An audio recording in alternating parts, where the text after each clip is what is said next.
Hello everyone! In this video, I am going to talk about Meclizine. It is one of the antihistamines that belongs to a chemical category called piperazines. It is well known under its brand name, Antivert, and this medication may be given to you when you have balance problems that induce nausea and vomiting. This medication can be given for conditions like motion sickness, where you may have nausea and vomiting while you travel by car, bus, or any other vehicle.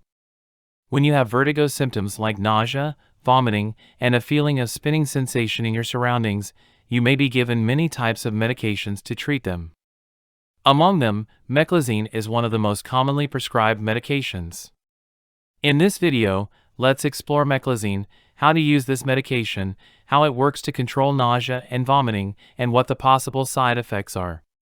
We will also discuss important precautions that should be considered while using this medication. Please don't forget to subscribe to this channel and click the bell icon to get more updates from this channel.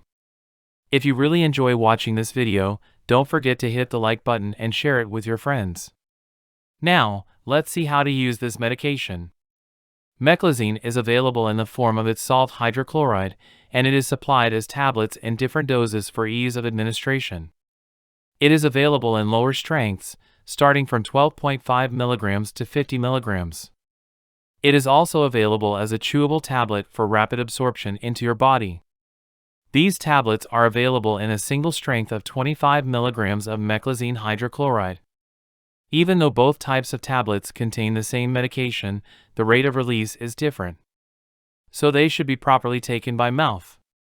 Normal tablets should be swallowed whole, while chewable tablets should be either crushed or chewed in the mouth. They shouldn't be swallowed whole, as it reduces their rate of release of medication. Meclizine tablets can be taken either with or without food. To control nausea and vomiting during a trip, they should be taken 1 hour before travel. The dose of Meclizine as an antiemetic depends on the age of the person, and it is variable from 12.5 mg to 50 mg that can be given 1 hour before travel. This medication shows the peak of its action approximately 3 hours after its intake. However, the onset of action begins after 1 hour of its administration. So it's better to plan and use this medication before 1 hour of travel for better efficacy.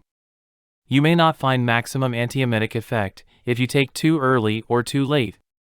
You shouldn't combine this medication with any other types of medication used for a cold or allergy that may cause significant sedation.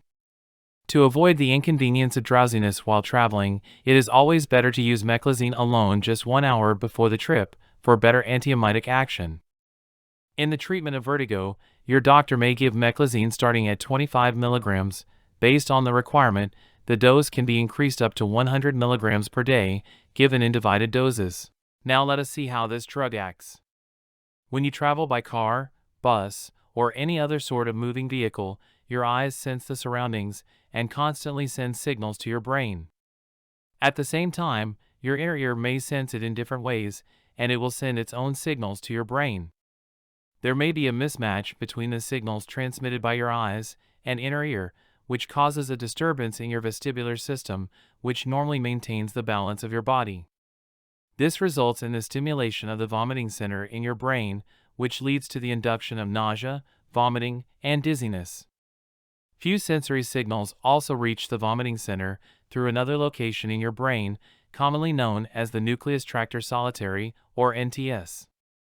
Histamine plays a key role in activating these centers in your brain, which finally induces an emetic response. Meclizine blocks these signals by acting on histamine type 1 receptors that are well expressed on the vomiting center and NTS. Normally, H1 receptors are stimulated by histamine, and upon stimulation, they can activate the phospholipase C system. This enzyme cleaves phosphatidylinositol biphosphate into two mediators, IP3 and DAG. Both of these mediators increase levels of intracellular calcium. This brings excitation, leading to stimulation of the vomiting reflux. Meclizine prevents this reflux by blocking H1 receptors.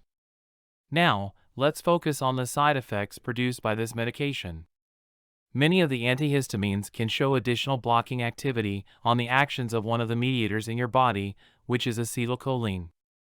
Meclizine is similar to them, and it shows few anticholinergic actions. Acetylcholine is one of the mediators that shows its action on many of the organs in the body, maintaining their smooth function. It can increase salivary secretions and cause contractions in your bladder. It also plays a key role in the vomiting reflux, and it causes retching and vomiting by increasing GI smooth muscle contractions. Meclizine blocks this action of acetylcholine, which may also add to its antiemetic action. However, the same action of meclizine on acetylcholine can bring few side effects. It can produce dry mouth as it blocks salivary secretion stimulated by acetylcholine. It can also cause urinary retention due to the relaxation of the bladder. Rarely, you can observe blurred vision. Meclizine can make you dizzy and lightheaded. It can also produce tiredness and headache. Rarely can it cause anaphylactic reactions, but if you observe any skin rashes, trouble breathing, or swelling of the tongue or face, then you should discuss it with your doctor.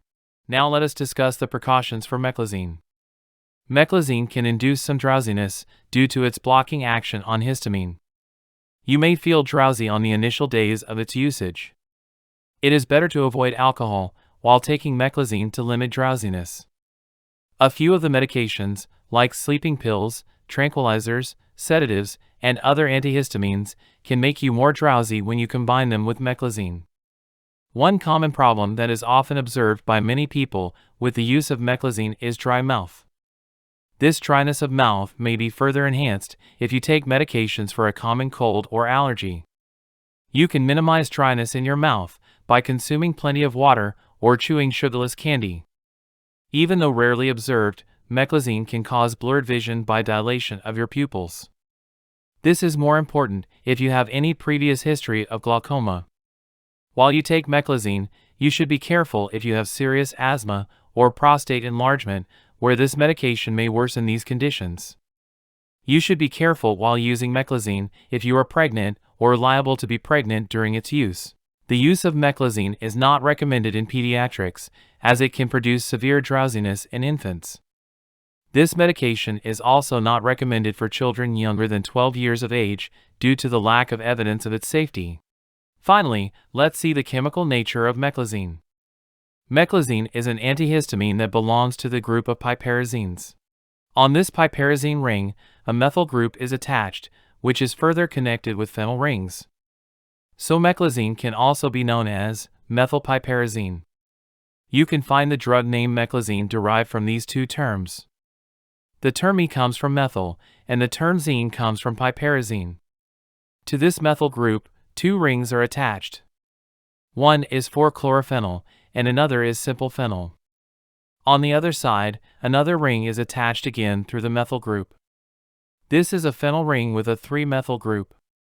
So, meclizine is a piperazine ring containing an antihistamine that reduces nausea, vomiting, and dizziness that may be observed with motion sickness or vertigo. That's all about the pharmacology of meclizine. Thanks for watching this video. Please don't forget to subscribe and hit the like button. Stay tuned for another interesting video with a new topic.